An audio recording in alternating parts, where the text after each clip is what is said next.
jam 18-an kita akan bersama-sama untuk belajar. Yang nggak bisa open cam nggak apa-apa, karena tidak dinilai juga, tapi diusahakan bisa supaya Bunda Lucy pun bisa berinteraksi gitu ya. Sebentar, saya mau tanya 1 menit aja waktunya untuk yang baru pertama kali ikut Zoom bersama Bunda Lucy siapa ya? Mam Fenty ya? Mam Fenty atau Mam udah pernah. Udah pernah ya? Oke. Mam Rike Palembang udah pernah? Apa baru kali pertama?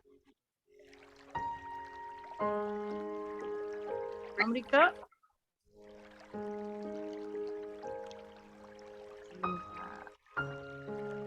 Udah pernah, oke. Udah pernah ikut. Siap. Berarti rata-rata di sini sudah pernah mengikuti Bunda Lucy seminar atau webinar ya. Baik, kalau begitu tidak usah tunggu lama lagi, pasti sudah tahulah Bunda Lucy seperti apa. Tapi yang saya harapkan juga di sore hari ini bisa memberikan manfaat, kosongkan gelas, kosongkan pikiran. Jadi apapun yang terjadi pembelajaran di masa lalu kita lepaskan. Jadi kita fokus untuk hari ini sehingga ada mendapatkan nilai keberkahannya gitu. Siap? Tidak usah tunggu lama lagi, saya panggil Bunda tercinta, Bunda teroke, Bunda tergaul nih, Bunda Lucy ini berbeda dari pembicara-pembicara lainnya ya. Karena pasti setiap materinya itu ada aja yang aneh-aneh gitu kalau buat saya. Silakan Bunda Lucy. Where are you Bunda? Di mana nih Bunda?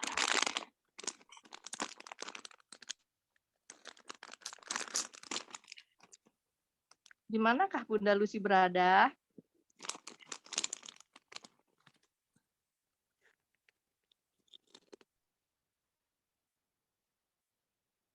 Halo?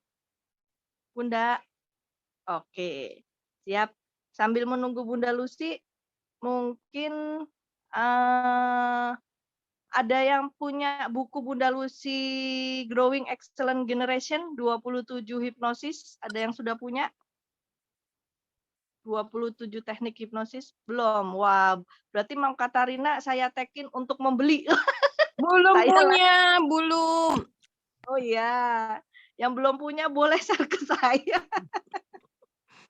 Boleh Boleh japri pesen, ya buat pesen. Boleh Iya, pesan-pesan. iya, siap. Siap Mam Katarina. Ini Mam kemana nih Mam? Ceritanya nih. Pulang dari Lagi gereja. on the way home. Oh, luar biasa. Siap. Di sini Bunda Lucy udah hadir kah? Udah, Miss. Oh, luar biasa. Siap Bunda. Silakan Bunda. Icikiwir. Iya, selamat sore semuanya. Sore Bunda, apa kabar? Sehat? Sehat, harus selalu sehat. Amin. Iya. Amin. Ini juga baru selesai seminar dari tempat lain, jadi seminarnya udah mulai tatap muka. Jadi saya ini ceritanya di tempatnya orang. Kayak senang banget nggak sempat untuk pulang. Senang banget ini bisa ketemu sama teman-teman. Hari ini sebenarnya sih kayak webinar on the spot sih. Tidak direncanakan sebenarnya. Cuman waktu itu sempet ya, setiap hari Jumat sore itu kita ada webinar setiap jam 4. Dan itu rutin setiap minggu. Tapi ternyata karena waktunya itu bentrok sama kuliah saya, jadinya hari Jumat. Nah, ini ceritanya mau mulai berbagi lagi nih. Jadi saya nggak menggurui, cuman pengen sharing-sharing aja sama teman-teman. Karena pengalaman yang saya lakukan di klinik semakin kesini semakin bervariasi gitu ya. Dan entah kenapa, entah apa yang terjadi juga, saya juga nggak tahu apa yang terjadi gitu. Tapi ternyata kekuatan kalimat yang saya berikan itu powerful banget. Saya soalnya ngetes kan, karena kebetulan saya praktisi neuroscience. Jadi saya kebanyakan pakai gerakan gitu ya atau teknik-teknik untuk melakukan sugesti atau gerakan tuh tanpa gerak ya, tanpa ngomong anak tiba-tiba berubah. Gitu. Nah, suatu saat saya mencoba pengen tahu cuma disugesti aja tanpa ada stimulasi apa-apa. Gitu ya, nggak ada brain gym, nggak ada refleks, nggak ada apa. Ternyata kok powerful banget gitu. Jadi sebenarnya kan teknik itu menjadi sebuah teknik ya biasa teknik aja gitu ya, walaupun sudah diteliti ya itu sebagai pendukung. Ternyata yang paling mendukung kita untuk melakukan sugesti itu adalah ya diri kita sendiri, energi kita, kalimat yang kita pancarkan ke orang gitu ya. Nah, cuman beberapa ketika saya mencoba untuk menggali lagi tentang teknik hipnoterapi ada banyak banget yang saya temui. Contohnya, ternyata ada beberapa anak yang nggak mempan nih disugesti, dibisik-bisikin waktu tidur. Kenapa bisa begitu? Nah, kemudian berkembang ke sini ternyata anak-anak itu gampang banget disugesti pakai waking hypnosis gitu. Nggak usah dibisikin kalau tidur, tapi pakai permainan. Nah, kebetulan di buku yang 27 teknik hipnosis anak itu yang Growing Excellent Generation itu memang saya berbagi teknik gimana caranya memanipulasi bawah sadar menggunakan media-media yang akrab buat anak. Nah, kebetulan karena di teknik itu nggak cuma untuk anak kecil, tapi untuk juga orang dewasa gitu ya. Artinya untuk usia 10 tahun ke atas itu bisa pakai teknik yang dewasa ya, hipnoterapi dewasa. Tapi kalau 10 tahun ke bawah itu disarankan pakai teknik yang biasa. Nah, suatu saat ada orang tua datang gitu ya, anaknya tuh susah makan. Dia minta dihipnotis lah ceritanya. Nah, terus tahu dari mana hipnotis? Ternyata dia nonton YouTube. YouTube-nya apa? Saya sampai selidikin YouTube-nya itu ya. Jadi ada di YouTube itu ada anak umur mungkin sekitar umur 5 tahun, 4 tahun apa 6 tahun gitu ya. Terus didudukin di kursi, terus tiba-tiba 3, 2, 1 tidur. Ya, mulai sekarang kamu suka sama nasi. Menyenangkan gitu ya. Nah, ketika itu selesai dihipnosis gitu, dalam 3 hitungan balik lagi ke kesadaran, terus dia sudah sadar, dikasih nasi langsung doyan anaknya, langsung suka. Nah, pertanyaannya itu memang semudah itu melakukan proses hipnosis gitu ya. Jadi ada step-stepnya yang harus kita perhatikan pada saat kita membangun komunikasi buat anak. Pada saat kita melakukan yang namanya proses melakukan sugesti ya. Nggak bisa yang cuma 3, 2, 1 tidur ya. Ya bisa sih, cuman buat orang dewasa gitu ya, hasilnya juga bisa lebih permanen. Tapi kalau anak kecil itu kan trans in, trans out. Nah, artinya butuh penyelarasan pada saat melakukan sugesti. Lebih menarik lagi, ternyata hipnotis ini bisa dimanfaatkan untuk hal-hal yang buruk ternyata itu ya. Saya juga sempat kaget karena saya sekarang sedang menyusun penelitian untuk yang hipnoterapi ya, tetap hipnoterapi tapi ditinjau dari psikologi kriminal. Jadi saya ngelihat-lihat gitu ya kalau di dalam hukum itu kan ada putusan pidana. Ternyata banyak banget yang menggunakan hipnosis itu untuk kejahatan dengan teknik mensugesti gitu ya. Jadi sugesti ini powerful banget, tapi ada trik-triknya dia. Jadi pertama dia kena pasal penipuan dan penipuan dan merayu gitu ya, merayu anak. Nah, itu di dalam kisahnya itu seorang guru merayu anak muridnya ya dengan menggunakan gurunya ya. Jadi salah satu teknik untuk melakukan sugesti adalah figur otoritas. Nah, dia menggunakan figur otoritas sebagai guru, kemudian melakukan rayuan, bujuk rayu. Jadi bujuk rayu, "Dek, kamu datang duluan ke sekolah karena kan kamu mau supaya nanti bapak bisa jadiin kamu pemimpin." Karena dia juga pengalamannya kebetulan dibully sama temennya, jadi anak ini tuh pengen banget untuk disanjung sama teman-temannya, dipakai sama teman-temannya gitu ya, terus dihargai sama teman-temannya. Nah, si bapak ini tahu. Akhirnya sini bapak ajarin kamu supaya kamu bisa memimpin adik-adikmu nanti, bisa memimpin teman-teman yang lain di kelas teater kan. Udah akhirnya dia datang ke kelas teater. Pada saat dia di kelas teater, dia berdua sama temennya kebetulan ya. Sebut aja namanya N dan S lah. Nah, si N dan S ini dilakukan proses induksi, proses relaksasi dulu gitu ya.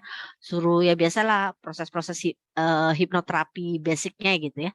Disuruh relax, suruh fokus, kemudian dipening gitu ya, didalamin lagi gelombang akhirnya ditata.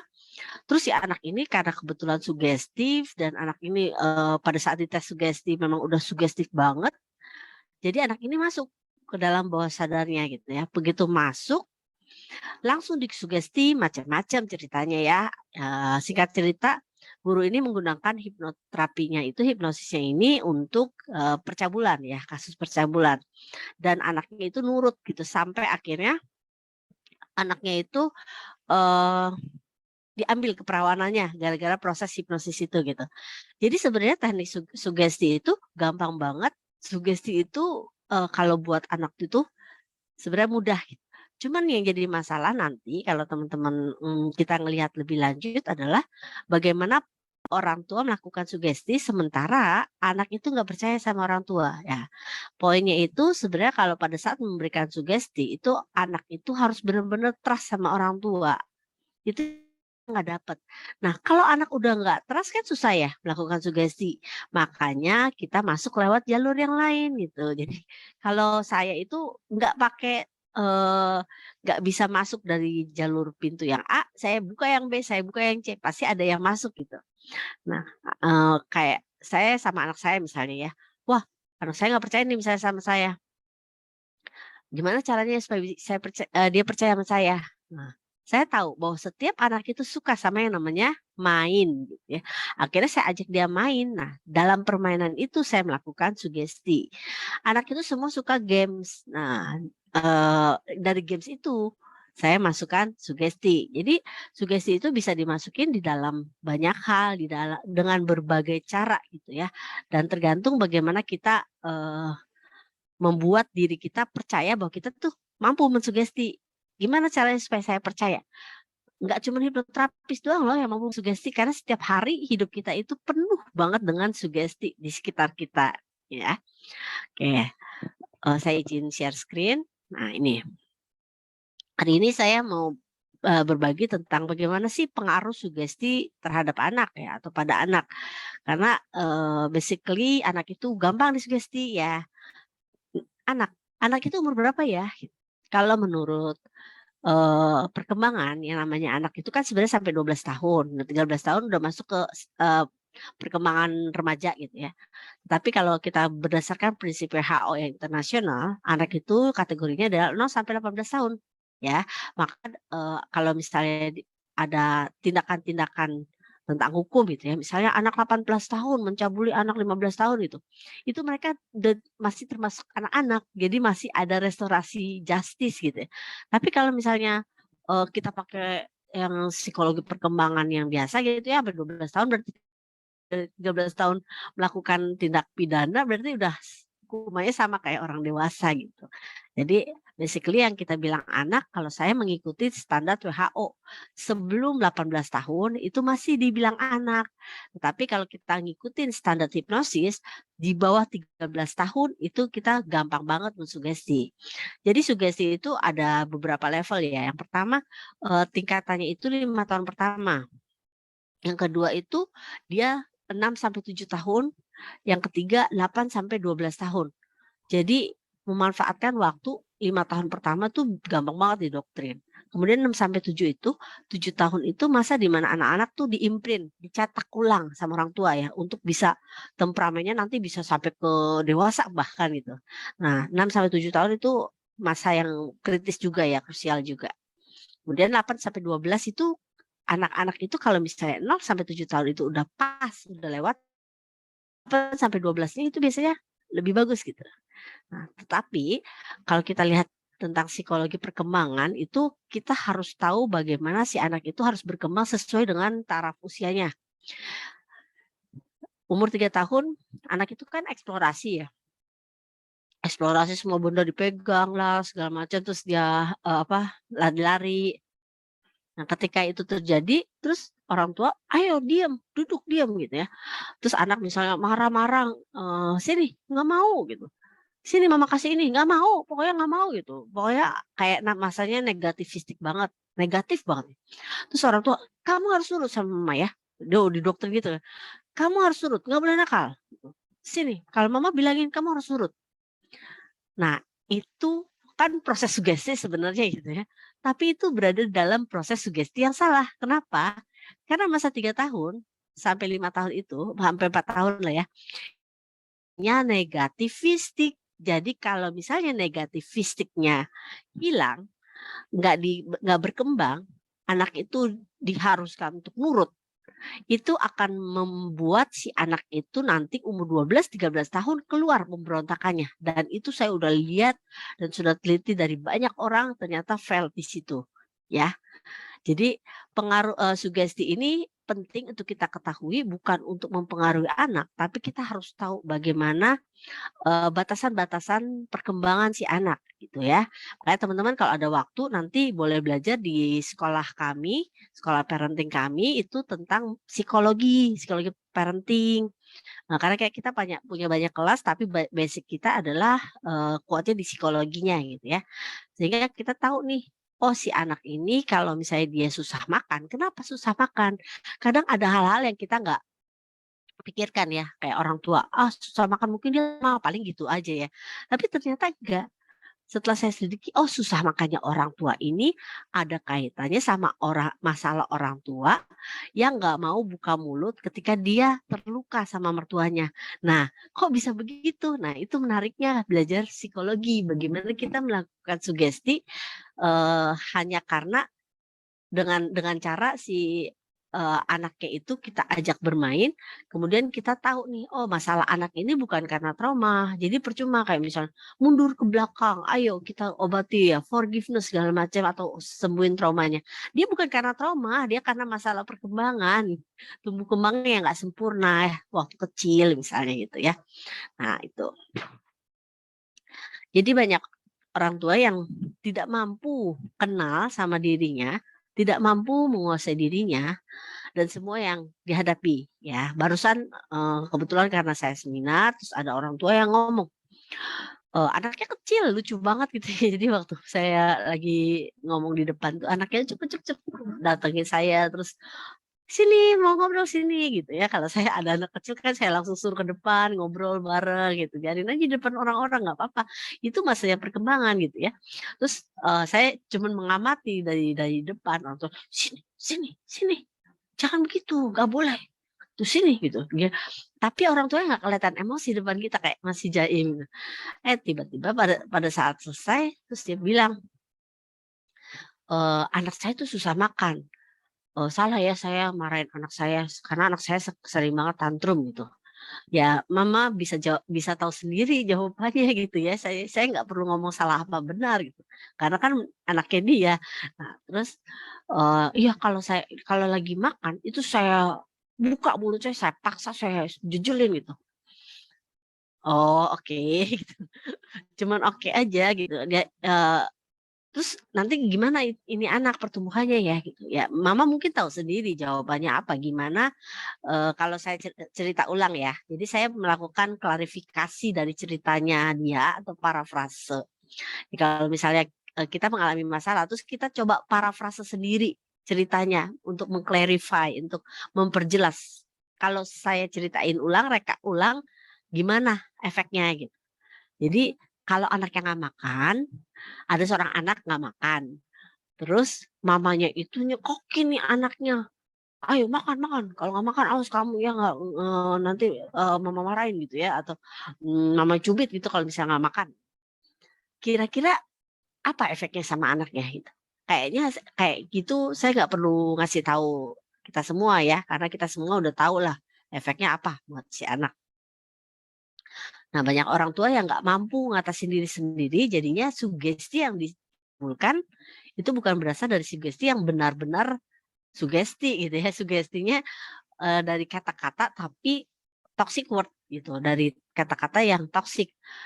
Anak tantrum terus dia marah gitu. Terus kalau misalnya marah emang anaknya jadi diem? Kan enggak gitu.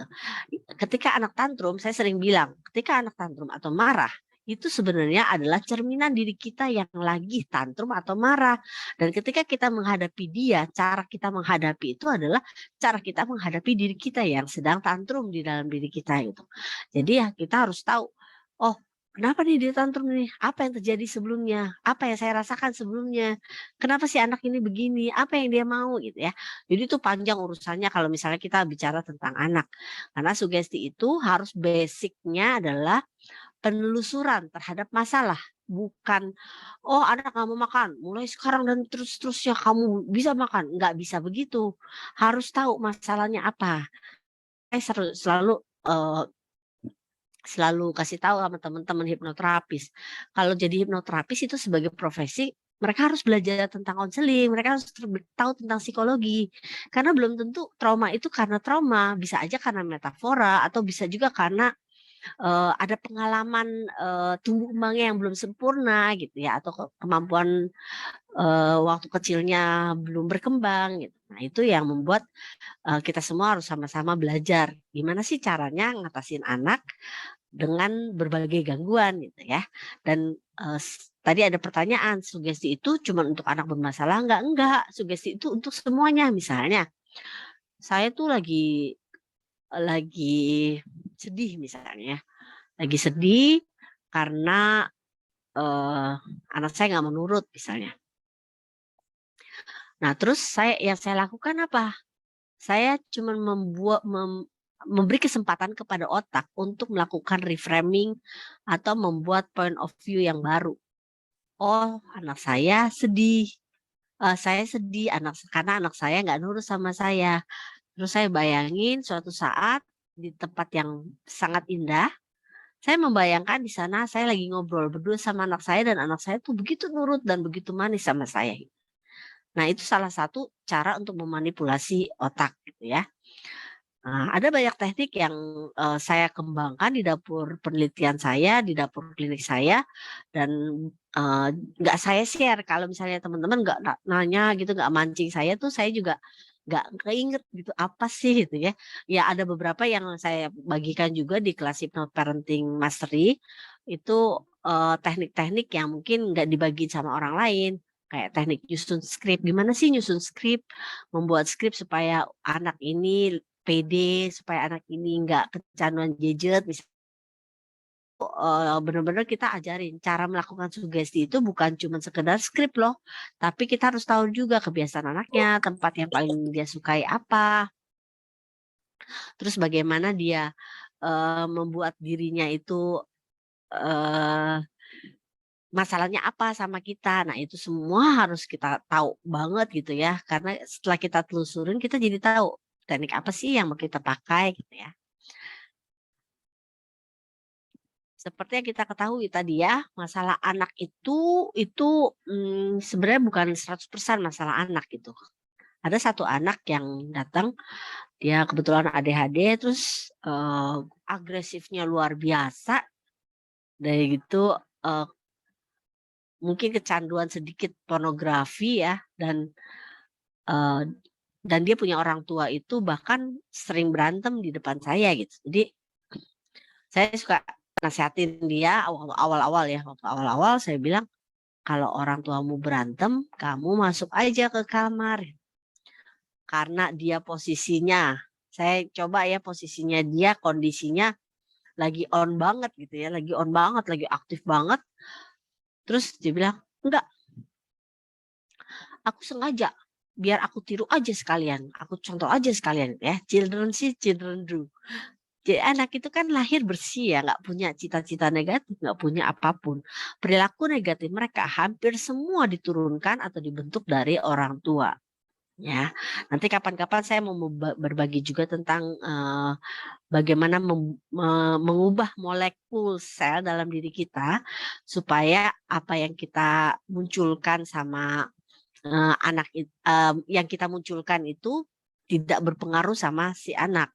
Ya, ingat semua orang itu dilahirkan putih bersih, nggak punya buruk sedikit pun. Tetapi ketika lingkungan itu sudah membentuk, ya keluarga sudah membentuk, maka dia berubah menjadi sesosok anak yang kita bahkan nggak kenal siapa dia. Nilai-nilai yang kita tanamkan juga itu sama seperti kita lagi nanam pohon ya. Kita nanam apel ya pasti keluarnya apel. Kita nanam jeruk ya pasti keluarnya jeruk. Tapi ketika kita misalnya mau nanam apel, tapi kita nggak pernah kasih pupuk ya, nggak pernah kasih pupuk, nggak pernah kita siramin, itu sama kayak kita nggak pernah memberikan nilai-nilai luhur cinta kasih, tentang rasa kasih sayang gitu ya. Itu yang akan membuat akhirnya akar-akarnya itu jadi mati, daun-daunnya layu, nggak berbunga lagi, nggak berbuah lagi. Ya, semua orang itu punya potensi yang sangat baik untuk kita bertumbuh. Masalahnya ada nggak yang nungguin? Nah, sugesti itu sebenarnya itu untuk memberikan pupuk di bibit-bibit itu untuk bisa bertumbuh menjadi sesuatu. Tetapi kita harus tahu dulu, kenalin dulu nih, tanahnya gembur nggak? Masalah nggak nih kalau ditanam di udara dingin atau udara panas? Ya, cuaca juga tergantung ya tanaman.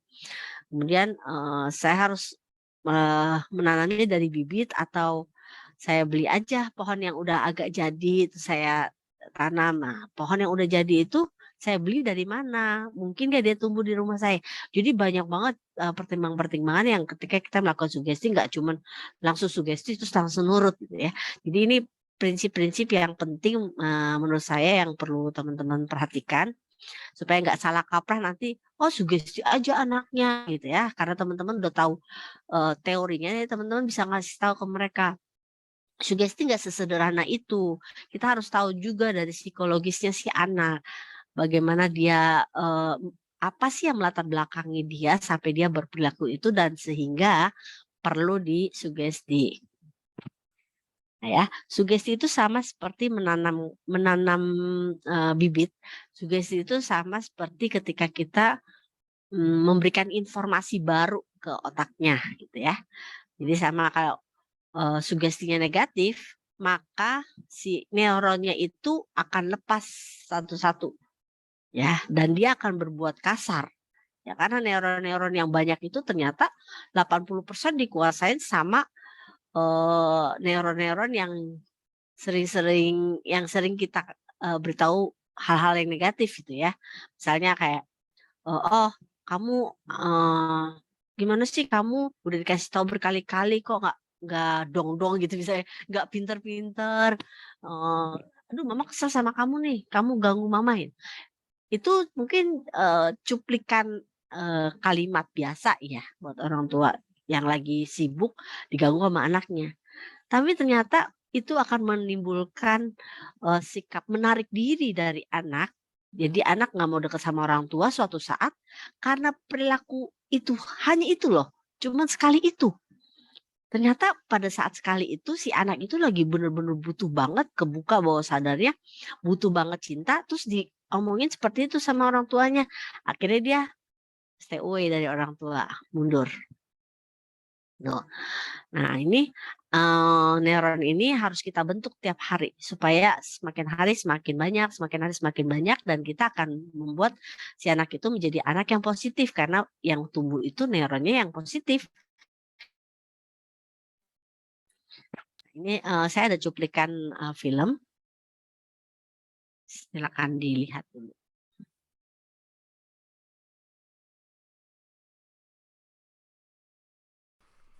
Kids want to know. Imagine that you really want to play soccer at lunchtime, but when the bell rings, you can't find your shoes. When you finally get out to the field, the teams have been picked and it's too late for you to play. Maybe you got so mad that this small problem became a big problem in an instant. When we lose control of our emotions like this, we can call it flipping your lid, kind of like the way a pot might do if it was too full and too hot.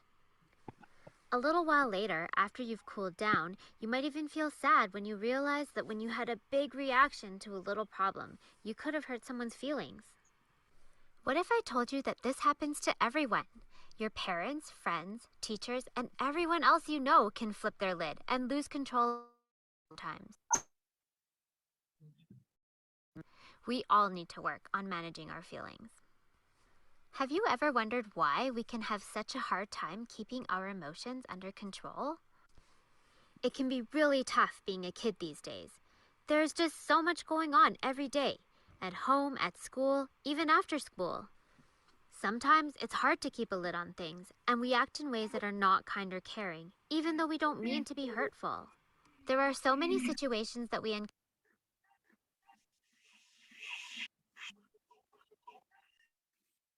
encounter every day that can cause our emotions to bubble up. Maybe you felt upset or frustrated when you were working on a problem or activity at school and just can't seem to get it right. Maybe something unexpected or embarrassing happened to you in front of your friends. Maybe you had something important to say but didn't get a chance to say it. These and many, many more situations can cause both. So why does this even happen? Well, it has to do with the way our amazing human brains work to help keep us safe. This is your brain, the part of your body that controls everything you do. Let's take a closer look at the parts of the brain and how they can work together to help us keep a lid on things. The brain is a pretty complicated organ, so we're going to use our hand to help us visualize what's happening up there. Let's imagine that our brain has an upstairs and a downstairs. Here, where our thumb is called the midbrain. This is where our emotions and memories are created and stored. Below that is your brainstem. The brainstem controls the things our bodies do that we don't have to think about, like breathing. It also controls our automatic reactions to certain situations. For example, if you touch a cup with hot tea in it and it's too hot, your downstairs brain feels the pain and will pull your hand away to stop you from getting burnt. It's an automatic reaction. You don't have to stop and think about when you're out on a hike and a bear wanders onto the path. Your brain doesn't stop and think, what kind of bear is it? Is it friendly? Your downstairs brain notices that you feel scared. It takes charge and in a split second decides whether or not you should fight, fly, another word for run away, or freeze. Because of the way our downstairs brain reacts to these situations, we can think of it as our emotional brain because it reacts instantly without needing to think things through. It's always ready to take charge in any situation to help keep you safe. So if this is our downstairs brain, then this part where the back of our hand and fingers are can be seen as our upstairs brain. It's called the cerebral cortex. This part of our brain helps us think logically, act with kindness, and think about how others might be feeling. It's also the problem-solving part of our brain. It helps us to think of possible solutions to a problem and decide which one is best. The upstairs brain is our thinking brain. Your upstairs and downstairs brain don't work alone. Your brain is set up so that the upstairs and downstairs brain can communicate with itself. It sends messages from section to section all the time about what our bodies feel and need. Let's take a closer look at our brain fist. Where our fingertips are is the logic and reasoning part of the brain that springs into action when we have a problem to solve, and usually it does a great job of doing it. But sometimes it can have a hard time solving a problem if the emotional brain and thinking brain can't communicate well enough. This can happen if your emotions get too overwhelming and your downstairs brain decides that this situation might be dangerous, even if it isn't really. And we all know what happens when our downstairs brain thinks you're in danger. It triggers our fight, flight, or freeze reflex. Our emotions start to bubble up, and then suddenly everything boils over. We flip our lids. This can look like a scary, angry reaction, or it might be crying or running away from a problem. Now that we've flipped our lids, see how far away our fingertips are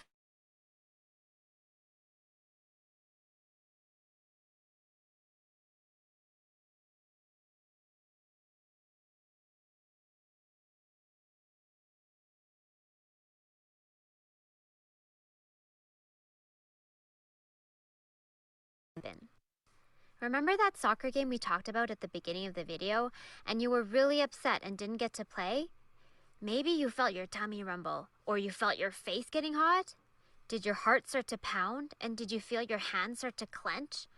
Were you frustrated, disappointed, and angry? These types of strong feelings are all indicators that you might be close to flipping your lid. If you feel this start to happen, it's a good idea to walk away, take some deep breaths, and look for an adult to talk to before you flip your lid. It might be a parent, grandparent, coach, teacher, or another trusted adult nearby. They can help you with strategies to solve the problem once you've calmed down enough for your upstairs brain to be ready to do some peaceful problem solving. If you do flip your lid, those same trusted adults can offer you some time and space to cool down before you start to problem solve together. Once your upstairs brain is back in charge, you can share your story and get some help. Using I statements can help you to tell an adult what you need. I need a hug. I need you to listen to what I have to say. I need another chance. I need some alone time. I need a walk. I need you to see that I can do well. Learning more about the brain and how it works can really help us to understand our emotions and to be peaceful problem solvers. When we listen to our bodies and our brains, we can turn the challenges of being a kid to opportunities to learn and grow. Thanks for watching. If you're interested in learning more about the brain and Ya, jadi tahu bahwa otak kita itu powerful sekali ya. Jadi kalau dari cerita ini teman-teman lihat ketika seorang anak lagi pengen tanya sama gurunya ya, ini juga kejadian nyata. Jadi ada seorang anak namanya Kevin, ya bukan nama asli. Dia anaknya sangat aktif bertanya gitu, sementara teman-teman lainnya enggak. Setiap kali bertanya, Bu, gitu ya. Jadi ibunya mungkin ibu gurunya juga udah bosen sama dia kali ya. Jadi suatu saat, Bu, saya tahu Bu jawabannya gitu. Nanti kamu Kevin, yang lain dulu. Kamu terus yang nanya gitu. Kasih kesempatan sama yang lain gitu. Nah sejak saat itu Kevin memutuskan untuk tidak mau lagi bertanya. Ternyata otak kita itu sangat powerful ya. Jadi teman-teman kalau tadi lihat ketika sistem limbik ya otak tengah itu bereaksi, dia akan kalau saya sering bilang dengan hijack amigdala. Jadi yang bereaksi itu si batang otak ya. Batang otak itu kan mengatur automatic response. Jadi kayak jantungnya berdebar tiba-tiba gitu karena dia takut atau karena dia cemas gitu. Jadi jangan heran ketika misalnya mamanya baru sekali loh marah gitu, menggelegar sekali marahnya gitu. Itu ditangkap sama anak tuh entah suaranya, entah langkah kaki mamanya, entah melototan mamanya gitu ya, entah energi mamanya gitu, emosi mamanya, entah apapun yang ditangkap anak. Tapi seringkali kita kalau lihat anak-anak gitu ya, nggak mau ketemu mamanya gitu. Kalau saya sering nanganin anak remaja, ya saya memberikan pendampingan, itu bahkan ketika mamanya udah mau ke atas gitu ya, dia tutup selimut, pura-pura tidur lagi. Ada satu anak yang ngasih saya gambar, jadi gambar itu bercerita mamanya tuh marah-marah sama dia, ngatain dia, "Anakku malas kamu, nggak bisa ngapa-ngapain, 1 harian itu kamu nggak tanggung jawab lah," segala macam, disugesti negatif tapi terus-terusan dibombardir gitu kayak orang diteror. Akhirnya suatu saat anaknya tuh kayak toksik sama suara orang tua. Jadi begitu orang tuanya mau naik, "Ih kayaknya langkah mama nih," langsung dia pasang headset, dia setel musik gede-gede, terus dia setel ini lagi musik yang di luar gitu ya.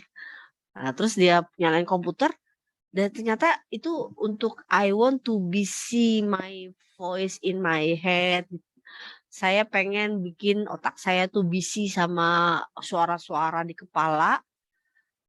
Tapi karena suara-suara di kepalanya dia masih terlalu sepi, cuman tinggal suara mamanya yang gede. Jadi dia pengen supaya suara mamanya di otaknya dia yang muter terus-menerus tuh kecil dan suara yang dia suka malah gede gitu. Ngerti nggak maksudnya? Jadi namanya kan sering bilang, "Males kamu, nggak bisa tanggung jawab, nggak bisa belajar." kerjain soal ini aja nggak bisa gitu. Terus pokoknya macam-macam lah ya.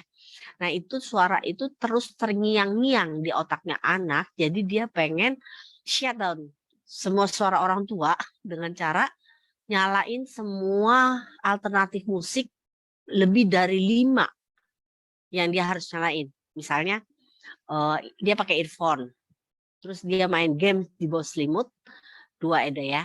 3 dia nyalain musik di luar, 4 terus dia nyalain laptop. Nah laptop kan gak ada musiknya, tapi dia ada suara itu gak kedengeran. Nah itu bisa jadi alternatif suara di otaknya dia untuk menggantikan suara toksik mamanya. Terus misalnya dia masak gitu ya, dia masak kan suara kompor gitu. Jadi harus ada minimal 5 suara untuk bisa meredakan ketegangan di dalam otak dia karena dia kesel sama mamanya gitu, jengkel sama mamanya. Nah itu yang terjadi tadi ketika ada binatang gitu ya, terus ada anak kecil kan ya, dia mikir nih, what kind of animal, binatang apa nih gitu ya. Jadi kayak antenanya udah nyala.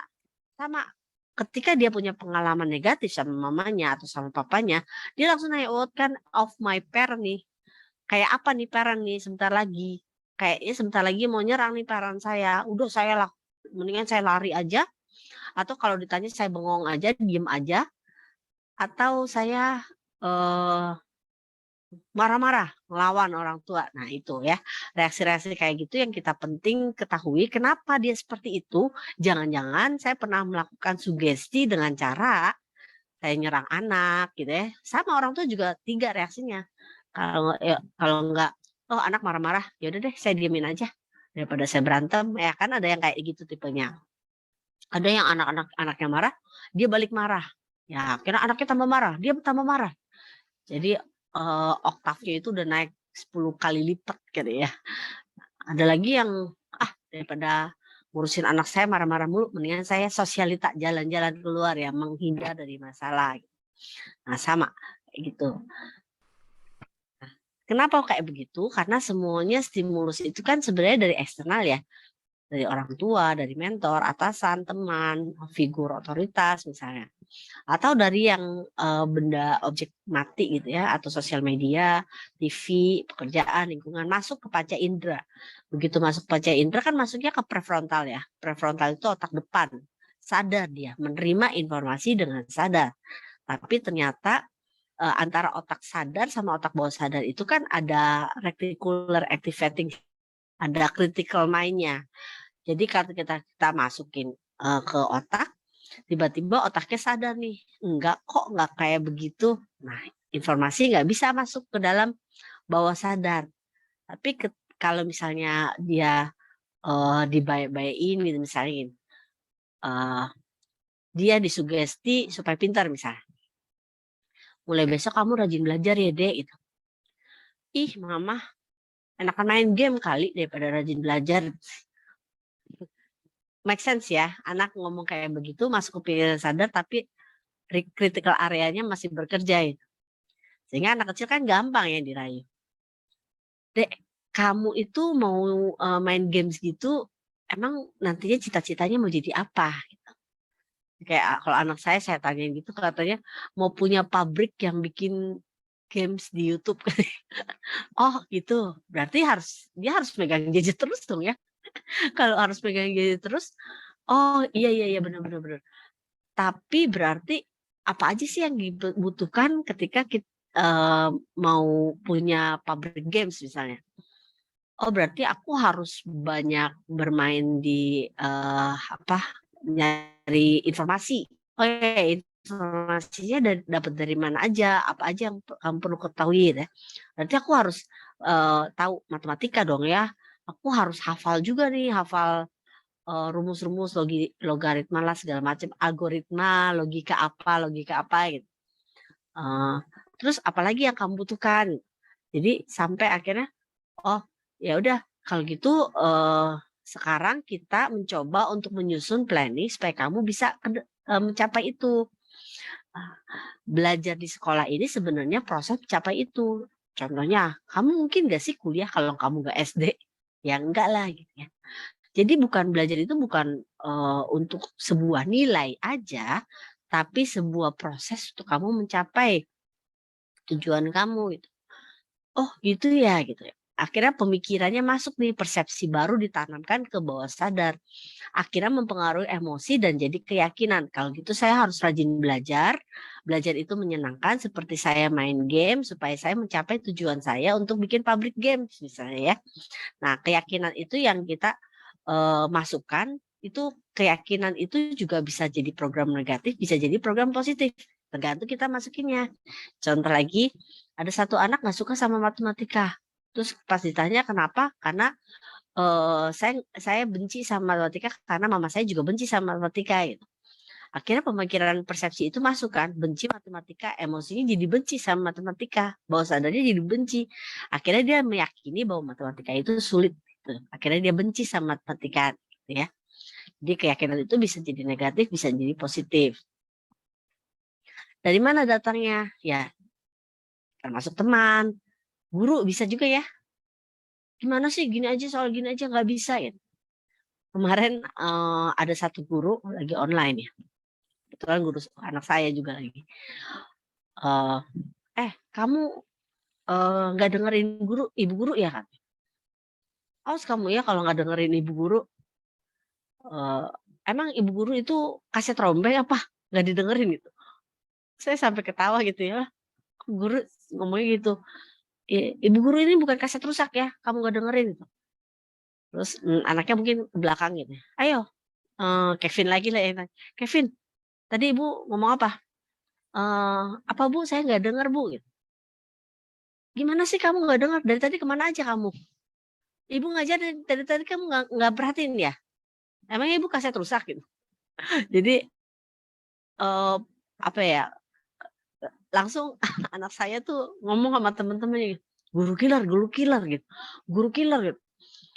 Karena cuma dari satu perkataannya dia dan sikap hati, sikap batinnya dia yang membuat dia akhirnya mengajarnya seperti itu.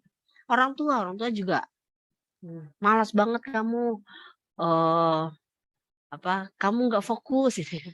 Kamu ceroboh amat sih, pensilnya sering hilang misalnya, botol minumnya sering ketinggalan di sekolah, bilang ceroboh,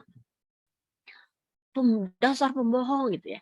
Nah itu kalimat-kalimat sugesti yang dimunculkan orang tua yang justru berpengaruh banget sama si anak, tapi kita nggak tahu dari mana sih keyakinan itu datang. Perasaan saya nggak ngajar, jangan heran, dari YouTube juga bisa gitu. Apalagi sekarang YouTube itu kan disisipin konten-konten kekerasan, konten-konten nyusup ke situ. Sampai saya kaget juga gitu ya. I want to kill you gitu. Ada lagi anaknya, I'm scared, help me, mommy, help me, I'm scared gitu. Kalau dari maminya dia bilang, oh ya pernah nih anak ini ditakutin gitu. Tapi kalau dilihat dari sisi YouTube ada satu video, ada acara lah ya, acara itu persis banget kayak Mami, help me, Mami, I'm scared, help me. Nah itu terekam karena udah kena toxic YouTube. Jadi semua kalimatnya itu berulang di otaknya dia. Nah ini kata-kata kutukan yang sebenarnya kita dari dulu udah diajarin nggak boleh ini, nggak boleh itu. Tapi bener apa enggak sih ya? Kayak main hujan aja nanti masuk angin, main hujan aja supaya nggak masuk angin, supaya nggak gampang masuk angin gitu ya. Kalimatnya dirubah. Terus misalnya kamu boros banget sih, mama itu udah cari uang tuh susah buat kamu sekolah gitu. Jadi dia waktu gedenya berpikir cari uang susah. Makanya ngirit-ngirit sampai kurus kering gitu. Ya, ini kalimat-kalimat kutukan yang entah teman-teman bisa lihat ya. Jangan main uang itu kotor segala macam gitu ya.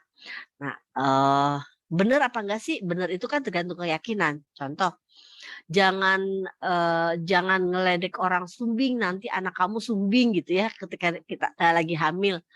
Nah, itu sebenarnya kan mitos. Tapi karena kita percaya dan kita takut, maka itu terjadi itu. Ya, jadi rekaman-rekaman bawah sadar yang negatif itu bisa macam-macam. Jadi teman-teman hati-hati kalau misalnya janjiin sama anak mall terus besoknya nggak jadi, ada kekecewaan ya, kecewa masuk gitu. Terus kamu nih gimana sih dikasih kepercayaan nggak bisa gitu. Nah, tuduhan, rasa bersalah. Yang paling banyak sekarang kan rasa bersalah ya, gaslighting parent gitu. Jadi menimbulkan rasa bersalah si anak yang luar biasa gitu. Kamu kan udah beliin iPad, kamu udah mau giniin, kamu udah mau beliin ini, kok kamu masih males belajar gitu. Emang si anaknya tetap males belajar, tapi di dalam dirinya itu ada rasa bersalah gitu, yang nggak bisa diungkapkan. Nah ini teman-teman udah pada tahu lah ya, ada otaknya yang dari yang beta, alfa, theta, sampai ke delta ya, sampai ke tidur. Nah ketika kita mau mensugesti anak itu kan sebenarnya di gelombang yang antara sini ya 1 sama 2 lah ya, nggak terlalu tidur banget gitu sampai delta waves, tapi yang rileks itu. Tapi kalau anak-anak saya udah nggak pakai sih model kayak begini, karena semua anak-anak itu udah pasti modenya rileks gitu. Kecuali anak hiperaktif, kalau anak hiperaktif, anak autis, metode saya beda lagi. Saya harus memanfaatkan gelombang otak ini. Nah ini. Ya, jadi stimulus-stimulus yang kita munculkan itu tadi dari luar itu akan mempengaruhi perilaku kita. Jadi kalau misalnya kita maunya apa nih desire-nya, pengennya apa, anak kita pengennya jadi apa. Nah, itu kan akan didorong dengan sebuah usaha. Usaha apa yang kita mau lakukan sampai akhirnya dia mencapai apa yang kita inginkan istilahnya ya. Tapi bukan berarti orang tua tuh kayak berekspektasi yang terlalu tinggi sampai nggak memperhatikan si anak ini maunya apa. Ingat bahwa kita juga punya survival mode, kita juga otak kita sama otak anak tergantung stimulus yang kita munculkan. Kalau kita stimulus baik, maka akan muncul baik. Kalau kita stimulusnya negatif, maka muncul negatif. Banyak orang bilang, ih susah banget jadi orang tua, harus ini, harus itu, harus baik lah segala macam gitu. Nah, sementara kita kan punya emosi, kita kan harus kontrol banget diri kita gitu. Nah, gimana gitu. Nah, itu PR kita. Nah, itu yang harus kita perhatikan dan itu yang kita pelajari. Apa sih yang harus kita lakukan? Nah, ini. Tadi saya bilang ya, kondisi yang harus kita pertahankan itu di kondisi alfa sama theta. Ini adalah kondisi-kondisi di mana kita harus pertahankan kondisi ini. Ini nanti saya jelaskan di kelas Hypnoparenting Mastery ya, karena teknik membayangkan tuh seperti apa sih main konsentrasi gitu ya untuk anak spesial need gimana sih main pura-pura. Nah itu semua sebenarnya bisa kita lakukan ketika teroris itu menghipnotis ya, itu bisa dibilang menghipnosis orang-orang supaya nurut dengan mode ketakutannya. Ya, ketakutan itu bisa jadi sumber melakukan hipnosis, perasaan bersalah gitu. Wah, begitu. Kamu nih udah mama beliin gadget, belum juga malas suka belajar. Dia kan udah masuk dalam step 1 ya, layer 1 rasa bersalah. Habis itu dimasukin lagi. Mama juga bilang apa? Kamu sih gitu ya. Itu masuk terus ke dalam deep, sugesti yang deep. Maka kita hati-hati dengan kalimat-kalimat kita yang kita munculkan. Oke, kita mama sudah beliin kamu gadget, pasti kamu jadi rajin belajar dong. Jadi kalimatnya aja yang dibalik ya, sebenarnya intinya kan sebenarnya sama ya. Nah ini yang sering saya ajarin. Sebelum atau baru bangun tidur, kita lakukan sugesti. Sebenarnya bukan sugesti sih, lebih kayak motivasi aja supaya anak itu mau melakukan apa yang seharusnya dilakukan. Tapi juga kadang-kadang orang tua bingungnya kalau diajarin tuh bingung kapan nih posisi anak di sugesti. Nah, kayak kemarin kan ada orang tua saya ajari gitu, mulai sekarang dan seterusnya Intan mau di toilet ya gitu, terus gitu, tapi dia sambil tidur gitu, tapi kayak ngelindur gitu ya, artinya marah. Itu mungkin gambaran ekspresi bawah sadarnya bahwa dia sebenarnya nggak suka. Ada caranya lagi. Cara apa yang harus kita lakukan supaya dia nggak marah? Berarti kan ada kaitan antara rasa marahnya dia dengan toilet training. Nah, itu yang kita pelajarin dari sisi psikologisnya kenapa nih anak. Setelah ditelusuri ternyata toilet hubungan dengan orang tuanya yang sering berantem. Loh, kok bisa? Iya, dia nggak mendapatkan rasa aman. Toilet training itu bicara tentang rasa aman, rasa nyaman ketika dia membuang fesis. Membuang fesis itu kan membuang masalah sebenarnya gitu. Metaforanya gitu. Nah, dan menggunakan sugesti itu yang saya cerita hari ini bukan sugesti hypnosleep atau pillow talk ya. Itu udah sering dibahas. Tapi beberapa poin-poin untuk hukum bawah sadar itu kita harus tahu bahwa kita itu seperti robot ya, hanya menerima ide, tidak bisa menolak. Otak itu bingung antara imajinasi sama realita. Pakailah kata-kata positif, pakai kalimat present hari ini, bukan akan, bukan nanti. Panggillah pribadi, kemudian diulangi terus dan hasrat emosi mendalam. Kalau buat orang tua sebenarnya paling gampang kan pakai figur otoritas, karena secara figur otoritas itu anak itu udah di bawah pengawasan atau di bawah kendali orang tua. Guru sama murid, bos sama bawahan, itu sebenarnya udah sebuah teknik sugesti yang paling baik ya. Nggak ada bawahan yang lawan atasan, nggak ada. Murid ngelawan guru masih ada ya, anak melawan orang tua masih ada. Artinya kalau ngelawan apa yang terjadi? Karena mereka nggak punya emotional engagement. Jadi orang tua itu tidak bisa menggunakan powernya secara penuh untuk mempengaruhi si anak. Gitu. Ya, yang dibutuhkan anak kalau dilihat dari tadi adalah cuma sedikit sih. Ya, yang dibutuhkan anak itu adalah saya cuma pengen didengerin kok. Saya cuma pengen dipahami. Ya, saya cuma pengen rasa aman. Saya cuma pengen rasa nyaman gitu ya. Nah, itu suasana yang penuh perhatian, penghargaan. Saya nggak mau suasana yang memalukan ini, nggak mau. Saya takut, saya nggak mau, perasaan ini nggak enak banget ketika saya merasa terancam dengan si mama yang marah-marah terus, papa yang marah-marah terus gitu ya.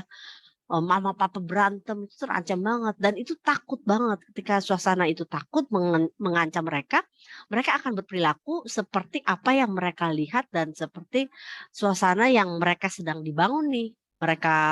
Mereka sering merasa takut, jadi mereka kemana-mana takut ketemu orang. Takutnya nanti itu kayak mama papa lagi.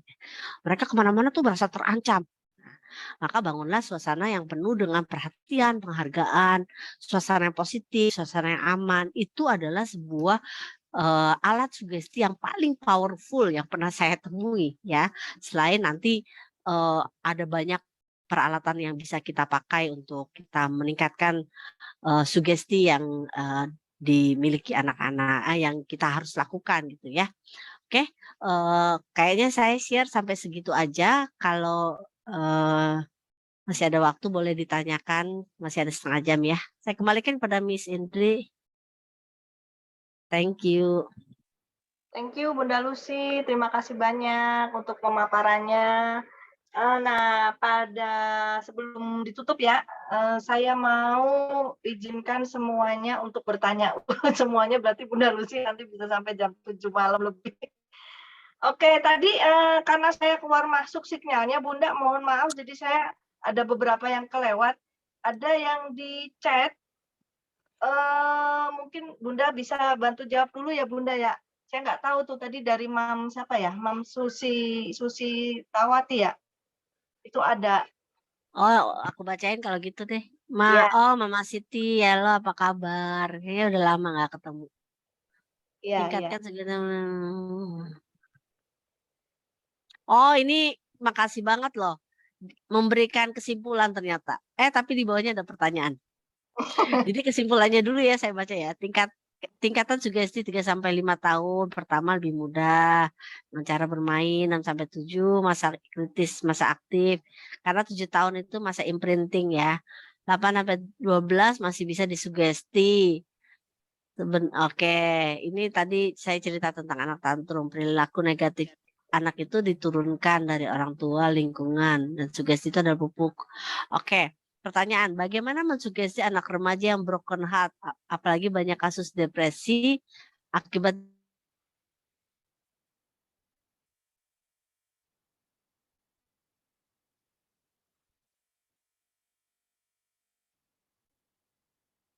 sebenarnya anak itu kan punya punya cara sendiri untuk nangani.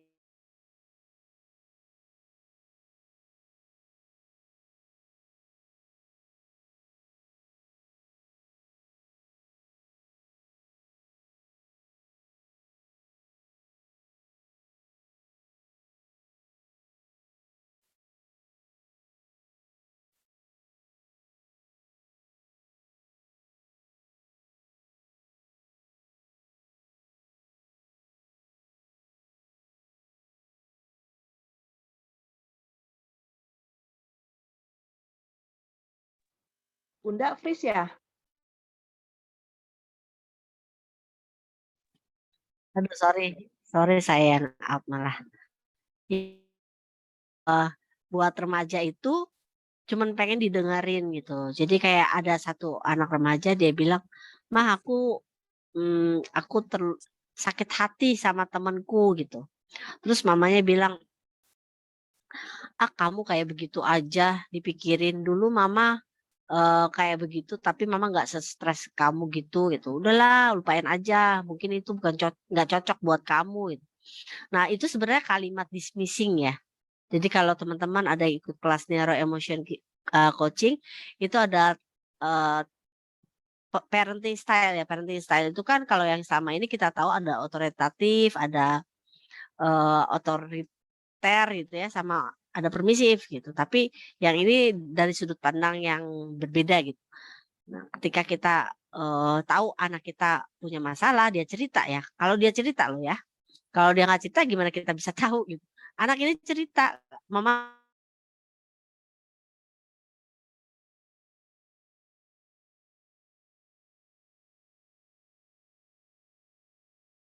juga terima klien."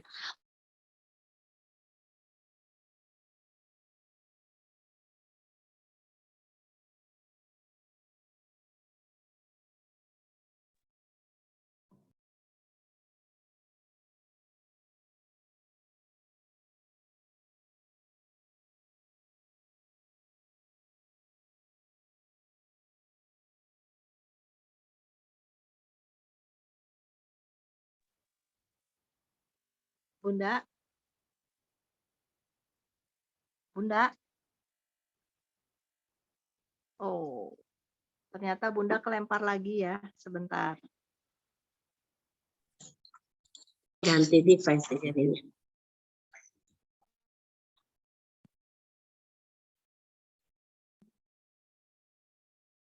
Oke. Jadi, ketika misalnya si anak itu, berkeluh kesah ya kita dengerin, kita kita balikin, kita kasih sugesti, bahwa itu tuh nggak kenapa-napa, itu tuh bisa terjadi sama semua orang. Kalaupun mau masukin sugesti, mama juga pernah ngalamin dulu. Kalau mama sih, cara mama ngatasin tuh kayak gini loh, A, B, C gitu. Kira-kira kalau menurut kamu, harusnya kayak apa nih ngatasin ini? Nah, hal-hal seperti itu kan perlu ya. Nah, yang pertama itu kalau anak broken heart karena ditinggal pacar. Tapi kalau ditinggal orang tua, ini sebenarnya PR banget sih ya kalau ditinggal orang tua tuh kita nggak bisa kasih sugesti nggak baik, kamu baik-baik aja nggak bisa begitu sih gitu. Karena orang tua itu jadi faktor yang sangat penting buat pertumbuhan dan perkembangan anaknya. Jadi mungkin kalau ditinggal orang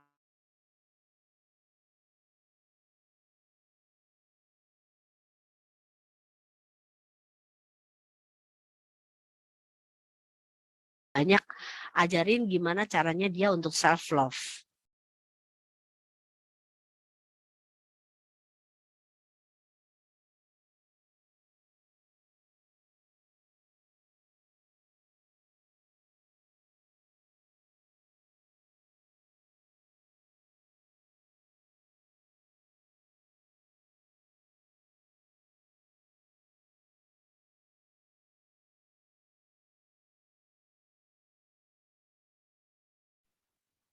Bun?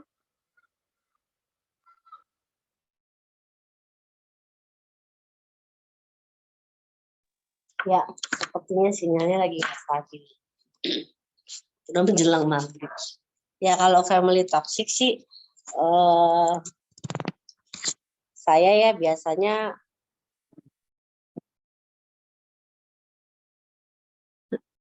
Kalau untuk anak remaja saya kebanyakan sih memberikan support sih. Jadi banyak anak remaja yang saya balikin ke orang tuanya supaya lebih dekat lagi sama orang tuanya, tapi dengan trik-trik tertentu gitu. Jadi saya ngobrol banyak sama anaknya, terus bahwa sebenarnya eh, orang tua itu tidak seperti yang dia pikirkan, tetapi saya nggak ngomong langsung orang tua tidak seperti yang kamu inginkan karena dia memang apa emang toksik ya di family-nya gitu.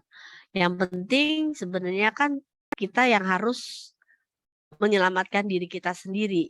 Jadi kita yang harus tahu bagaimana kita bersikap terhadap diri kita sendiri untuk bisa memahami orang lain. Sayang dong jiwanya kalau kita itu tergantung sama orang lain. Kalau kita tergantung sama orang yang toksikin kita gitu. Even itu orang tua, even itu saudara kandung gitu ya. Saya lagi nanganin juga toxic family ini dari mama papanya, dari eyangnya, semuanya toxic gitu. Sampai ke anak-anaknya. Sampai anaknya yang satu mau bunuh diri gitu, yang satu mau kabur dari rumah. Jadi kita harus tahu memahami dulu kondisi si anak itu apa, lalu kita analisa. Karena kalau saya ngomong sugestinya begini gitu ya, sugesti itu kan bukan berupa kalimat yang saya susun ya, mulai sekarang dan seterusnya, bukan.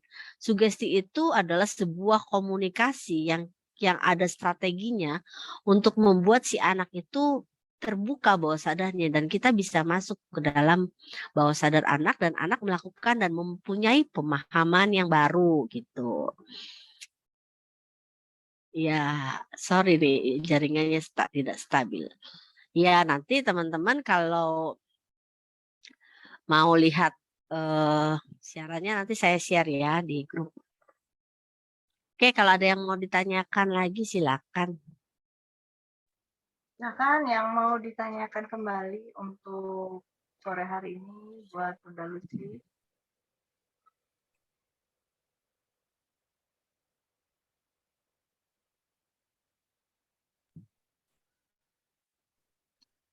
Ya, kalau Izin teman-teman bertanya, cukup ya. izin bertanya Bunda Oh iya Inti. boleh. Halo Mama Rika. Apa kabar Bunda Lucy? Maaf Tahun saya loh.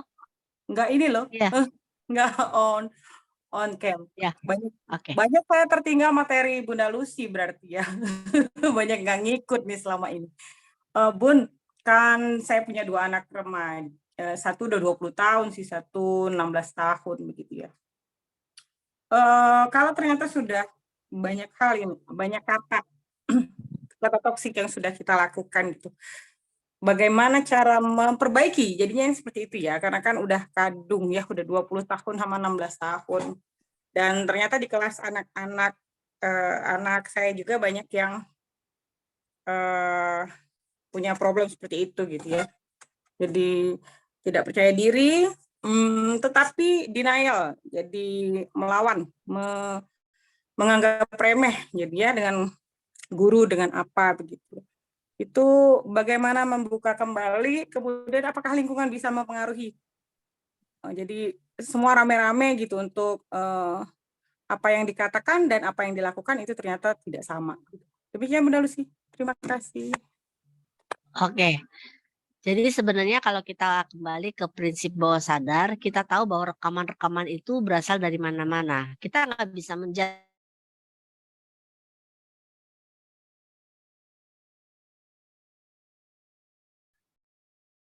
Cuman yang toksiknya paling parah berapa persennya itu kita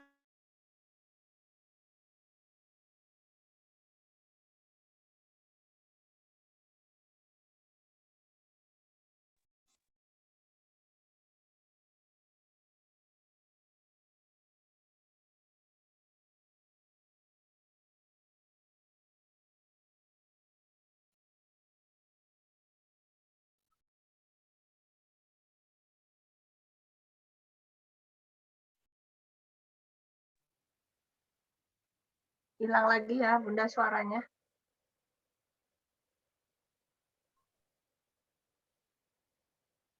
Bun, suaranya menghilang.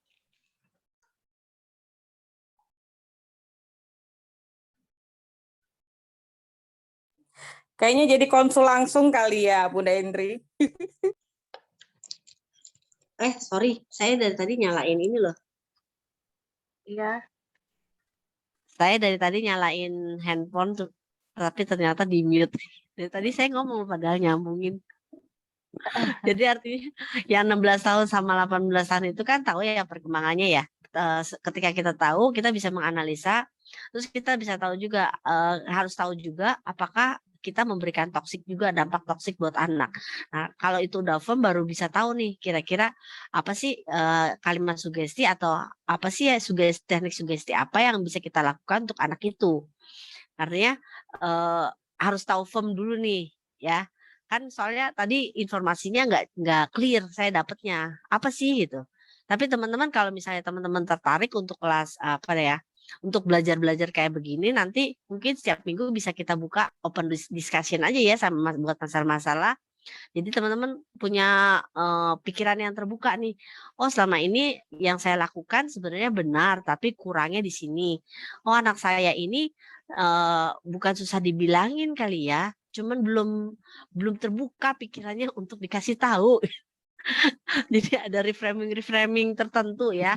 Karena enggak semua anak tuh punya kekhususan tertentu gitu. Kayak contohnya anak saya yang paling besar, dia kan trauma sama saya. Karena dulu pernah saya ikat waktu 2 tahun. Dulu belum belajar hipnoterapi, terus dulu juga saya punya pengalaman yang sama waktu dia usia 2 tahun.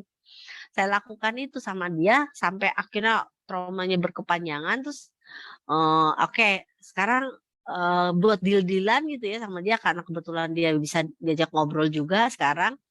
Jadi ya udah akhirnya oh enggak aku udah ini kok udah maafin kok masih marah-marah gitu ya. Kadang-kadang saya suka gitu.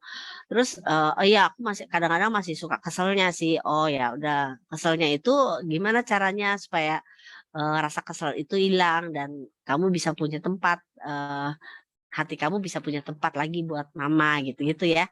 Nah, sebenarnya anak itu kan gampang kalau dia cuma butuh teman untuk diajak bicara.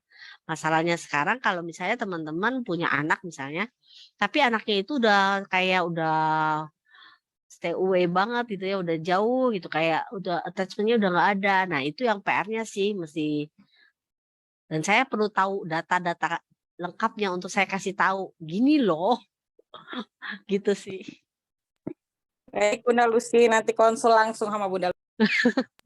Terima Oke. kasih. siap. Terima kasih Mam Rika. Nanti bisa langsung berkonsultasi dengan Bunda Lucy. Siap, Bun. Iya, siap. Ada lagi yang mau ditanya?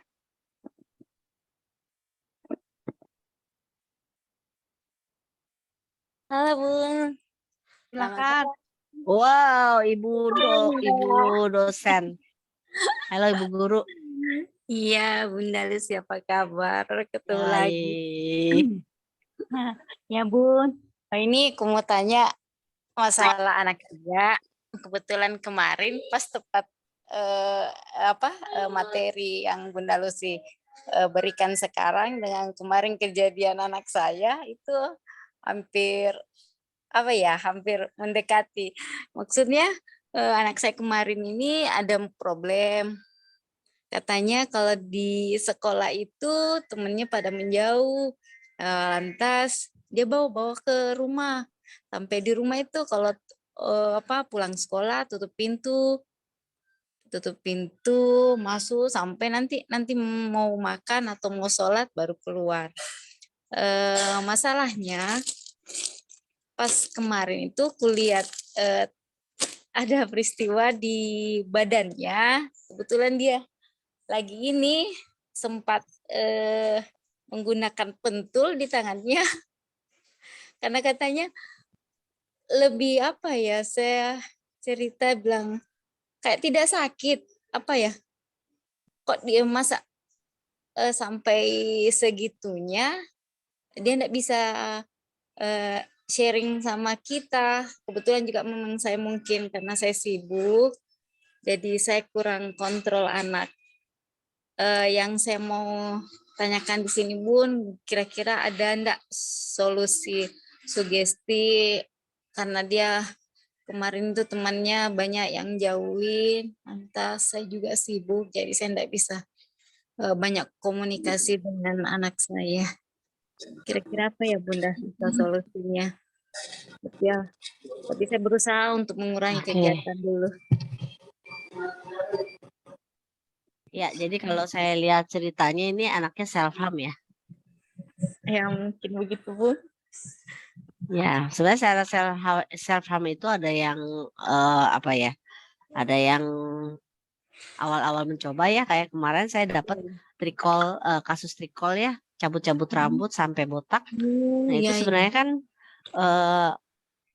pelampiasan dia dari sebuah pendaman emosi yang nggak bisa ditahan lagi. Iya. Kalau saya bilangnya kasih dia rasa nyaman, kasih dia rasa aman. Sugesti itu kan nggak selalu dalam bentuk kalimat ya. Oh gitu. Ya, kasih dia rasa aman. It's okay untuk ngelakuin itu. It's okay juga dengan perasaan kamu yang merasa terluka, gitu ya. Tapi sebenarnya perasaannya dia apa sih yang paling mendalam terhadap teman-temannya? Ya, itu juga perlu digali sih. Iya, tapi Kenapa kan sih dia sampai meaningful banget sampai terluka karena temannya itu gitu. iya, kebetulan kan temannya itu sahabatnya yang dulu. Pas ini kok kebalik enggak temani. Jadi dia merasa kok di sekolah saya sunyi sekali, enggak ada yang teman bicara. Setiap ada yang teman bicara pasti di ini lagi sama temannya, dicelah gitu. Jadi mungkin ke bawah di situ ya Bun, sampai bawa ke rumah. Ya kayaknya Mams mesti dampingin banget sih supaya dia nggak self harmnya nggak kemana-mana. Iya, cuma gimana ya Bun Nah, ngatasinya? kalau misalnya mama deket sama dia sih sebenarnya gampang ya, karena dia perlu anak-anak yang self harm itu kan dia nggak kenal sama emosinya, udah itu that's all. Oh iya. Cuman itu doang. Setelah Iya. saya mengalami ya beberapa ya, ada satu yang self harm parah, teriak-teriak sampai tetangganya pada datang. Terus saya konseling di saya, terus habis dia udah sembuh, malah sekarang dia jadi ilustrator saya gitu. Terus katanya, saya belum pernah konseling di tempat lain itu sama kayak di sini gitu, dan itu berkurang banget dan dia testimoni sih kemana-mana dan orang ngelihat perubahannya gitu. Karena kan memang drastis ya, dari tadinya teriak, dari tadinya hampir setiap hari dia baret-baret tubuhnya. Oh gitu. Nah, jadi cuma tingkat kenyamanannya saja Bunda ya kalau sampai Iya betul. Iya, kembalinya di sekolahnya itu lagi sampai mau pindah, mau apalah. Aduh, saya pusing. Iya, belum tentu pindah itu selesai masalah sih. Core-nya harus dilihat. Iya. Terus. Halo. Ya. Putus lagi nih. Tadi yang Mbak Mindi. Pak Rizky Alif ya?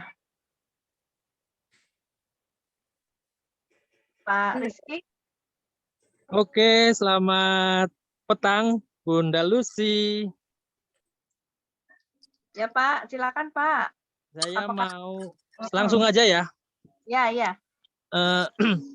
Beberapa pekan ini kita disuguhkan pembulian atau perundungan di lingkungan sekolah. Dan belum lama ini saya pun ada satu klien yang hampir korban seperti itu karena dia matanya minus. Nah, alhasil dia minggat dari pondok pesantren, Bunda. Dan waktu kemarin saya hanya menggunakan self hypnosis dan dia bisa memaafkan kejadian itu dan meminta maaf ke orang tuanya. Apakah ada sugesti yang lain atau trik lain Bunda untuk hal-hal yang sedang terjadi di sekitaran kita? Terima kasih. Sorry, ini barusan saya keluar soalnya. Saya cuma dengar di sekolah ada pembulian, terus Ya, pembulian di lingkungan sekolah. Kalau di sini sih dia dibully di lingkungan pondok pesantren, Bunda. oke. Nah, karena dia matanya minus. Minusnya Oke. agak tebal. Ya. Jadi, dan itu membuat dia tuh kurang nyaman. Yang mana akhirnya dia minggat dari pondok, tidak Oke. mau melanjutkan sekolah, dan Sabtu kemarin saya ketemu anaknya, akhirnya dia memilih untuk kejar paket seperti itu dan membuat orang Gitu. tuanya cukup senang karena komunikasinya selama ini tuh hanya ngomong seperti ini. Mama tuh anjing gitu loh. Sampai ngomong seperti ini sama tetangga. Ibu saya sudah meninggal saking ada kebenciannya sama Ya. ibunya. Udah gitu aja Bunda, terima kasih sudah maghrib. Oh, tadi bilangnya itu ada self hypnosis. Kalau bisa di Oh self hypnosis sih. saya melakukan itu dibantu saya juga gitu loh. Oh iya, nggak apa-apa sih, itu bagus Iya. sih. Kasus yang sama sih kemarin juga ada anak yang minggat dari pesantren dibawa ke psikolog ya, yang lain itu pas mau dibawa keluar ke psikolog dapat surat keluar, terus tiba-tiba dia hilang, nggak balik lagi. Terus akhirnya ya udah dibawa ke saya, terus saya pakai teknik sugesti ya, murni ya, jarang pakai gerakan lah segala macam.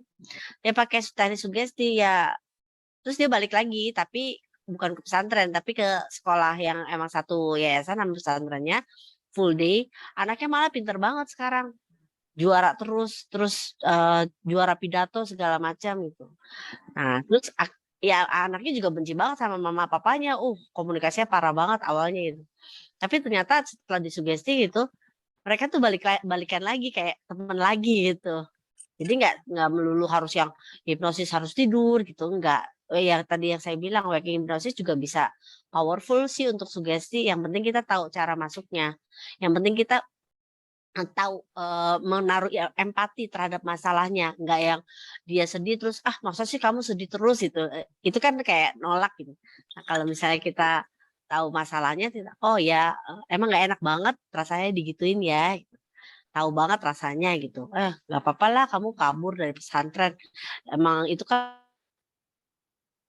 jadi dengan kayak begitu kan dia merasa didukung nih. Nah begitu didukung kita masukin apa aja tuh pasti nyemplung ke bawah sadarnya dia.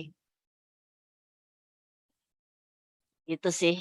Teman-teman, oke, mungkin hari ini sampai di sini dulu, sambil nunggu stay tune di ini ya, di grupnya masing-masing. Soalnya ini banyak grup. Nanti kita ngobrol lagi di lain kesempatan dengan topik-topik yang berbeda yang tentunya lebih seru, atau kalau misalnya ada forum diskusi, saya juga senang sih untuk berbagi kayak begini untuk bedah kasus ya, supaya teman-teman juga makin pintar dan makin bisa memberdayakan orang-orang di sekitar kita. Oke, saya kembalikan kepada Miss Indri kalau Miss Indri masih ada. Ya, masih Bunda. Oke, thank you Miss. Terima kasih untuk next event. Nanti habis ini gimana sih ceritanya gitu. Kita masih ada next event. Maaf saya tutup kamera juga karena takut sinyalnya hilang. Next event selanjutnya itu kita ada Hypno Parenting Mastery. Nah, ini ada lebih komplit lagi sih gitu. Yang paling asik itu ada pola bahasa hipnotik. Nah, itu seperti apa? Itu ada di Hypno Mastery Parenting. Nanti lengkapnya akan saya share juga di grup. Nanti buat teman-teman semua yang di sini bisa ikutan. Dan sebelum ditutup, saya mau foto bersama dulu ya, karena ini kali pertama lagi kita jumpa dan saya mau mengabadikannya. Silahkan yang mau buka kamera mangga, yang tidak pun tak masalah. Sebentar ya.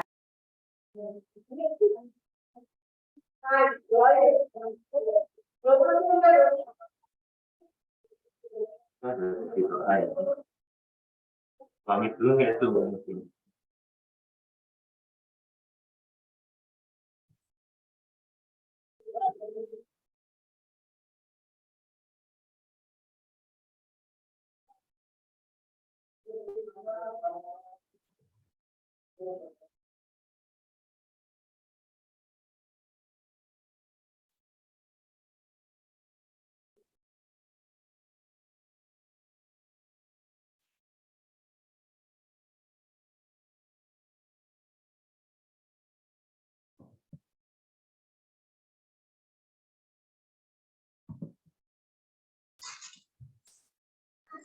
Sudah difoto belum? Ya, terima kasih untuk semuanya. Nanti kita berkumpul lagi di grup dan saya ucapkan selamat sore, selamat beribadah sholat maghrib. Silakan Sampai ketemu di next event. Dadah. Selamat malam. Terima kasih. malam, Bunda. Bunda Teh sama. Terima kasih Bunda Lucy. Terima kasih Halo. Mam Indri. Salam dari Brebes. Terima kasih. Bunda Lucy.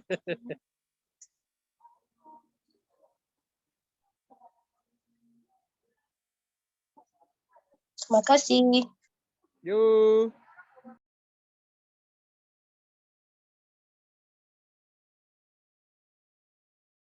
Izin pamit Bunda Lucy, Mam Indri.